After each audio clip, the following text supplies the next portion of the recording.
మంచిర్యాల జిల్లా మందమర్రి మండలం బొక్కలగుట్ట గ్రామ పరిధిలోని గాంధారి మైసమ్మ జాతర ఆదివారం భక్తి శ్రద్ధలతో ఘనంగా నిర్వహించారు. ఉదయం నుంచే జిల్లాలోని వివిధ ప్రాంతాల నుంచి భక్తులు భారీగా తరలివచ్చి అమ్మవారిని దర్శించుకున్నారు. భక్తుల రద్దీ అధికంగా ఉండడంతో ఎలాంటి అవాంఛనీయ ఘటనలు చోటు చేసుకోకుండా పోలీసులు అధికారులు ముందస్తు చర్యలు చేపట్టారు. భక్తుల సౌకర్యార్థం ప్రత్యేకంగా క్యూలైన్లు ఏర్పాటు చేసి క్రమ పద్ధతిలో అమ్మవారి దర్శనానికి అనుమతించారు. మహిళలు తమ ఇళ్ల నుంచి సాంప్రదాయబద్ధంగా బోనాలు తీసుకొచ్చి గాంధారి మైసమ్మకు సమర్పించి మొక్కులు చెల్లించుకున్నారు. అమ్మవారి దర్శనంతో తమ కోరికలు నెరవేరాలని, కుటుంబాలు సుఖ సంతోషాలతో ఉండాలని భక్తులు కోరుకున్నారు. జాతర సందర్భంగా ఆలయ పరిసరాలు భక్తులతో కిక్కిరిసిపోయాయి.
ఆషాఢ మాసాల బోనాల సందర్భంగా ఈ సంవత్సరం మన గాంధారి మైసమ్మ బొక్కలగుట్ట హైవే వద్ద ఈ యొక్క ఆషాఢ మాస బోనాలు 24వ సంవత్సరం దిగ్విజయంగా పూర్తి చేసుకొని ఈ యొక్క జాతరకు పెద్ద సంఖ్యలో వచ్చిన భక్తులకు, ఇంత పెద్ద విజయవంతం చేసిన భక్తులకు ధన్యవాదాలు తెలియజేస్తూ అమ్మవారి కృప అందరి మీద ఉండాలి, అందరూ చల్లగా ఉండాలి, అమ్మవారి ఆశీస్సులు అందరికీ ఉండాలి, అందులో మనం ఉండాలి అని చెప్పి కోరుకుంటూ ఈ యొక్క ఆలయ కమిటీ ద్వారా వచ్చిన భక్తులందరికీ పేరు పేరున ధన్యవాదాలు తెలియజేస్తూ మాకు ఇంత పెద్ద ఎత్తున జనం వచ్చినా కూడా ఎలాంటి అసౌకర్యాలు కాకుండా అన్ని సౌకర్యాలు ఏర్పాటు చేసినాం.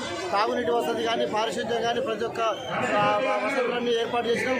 మాకు సహకరించినటువంటి పోలీస్ శాఖ వారి గారు మాకు ఎలాంటి ఇబ్బందులు లేకుండా ప్రతిదానికి మాకు సహకరిస్తున్న పోలీస్ శాఖ వారికి ప్రత్యేక ధన్యవాదాలు తెలియజేస్తున్నాము.